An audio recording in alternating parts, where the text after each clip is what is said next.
കേന്ദ്ര ബജറ്റിൽ കേരളത്തെ അവഗണിച്ചത് നിയമസഭാ തെരഞ്ഞെടുപ്പിൽ ബിജെപിക്കെതിരായ രാഷ്ട്രീയ ആയുധമാക്കാൻ സിപിഐഎം. നാളെ സംസ്ഥാന വ്യാപകമായി ബൂത്ത് തലത്തിൽ കരിങ്കൊടി പ്രതിഷേധം നടത്തും. ബിജെപി ഭരണം പിടിച്ച തിരുവനന്തപുരം കോർപ്പറേഷൻ പോലും ബജറ്റിൽ ഒന്നുമില്ലെന്ന് വോട്ടർമാരെ ഓർമ്മപ്പെടുത്തുകയാണ് ലക്ഷ്യം.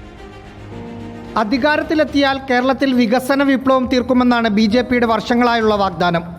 പക്ഷേ കേന്ദ്രമന്ത്രിയുള്ള തൃശൂരിനും പാർട്ടി ഭരിക്കുന്ന തിരുവനന്തപുരം കോർപ്പറേഷനും ബജറ്റിൽ നയാ പൈസ കൊടുക്കാത്തത് ചൂണ്ടിക്കാട്ടി അധികാരം കിട്ടിയാലും ബിജെപി ഒന്നും ചെയ്യില്ലെന്ന് വോട്ടർമാരോട് പറയുകയാണ് സിപിഐഎം ലക്ഷ്യം. നാളെ സംസ്ഥാന വ്യാപകമായി ബൂത്തുകളിൽ കരിങ്കൊടി ഉയർത്തി പ്രതിഷേധം രേഖപ്പെടുത്തും. അതിവേഗ റെയിൽ ആവശ്യം അംഗീകരിക്കാത്തതും എയിംസിന് വേണ്ടിയുള്ള കേരളത്തിന്റെ മുറവിളി കേൾക്കാത്തതും പ്രതിഷേധത്തിൽ ഉയർത്താനാണ് തീരുമാനം. കേന്ദ്ര സർക്കാരിന് കൂടി താൽപ്പര്യമുള്ള വിഴിഞ്ഞം തുറമുഖത്തിന് പോലും പൈസ വകയിരുത്താത്തതും ചർച്ചയാക്കും.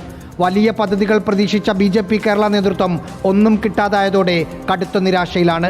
റിപ്പോർട്ടർ, തിരുവനന്തപുരം.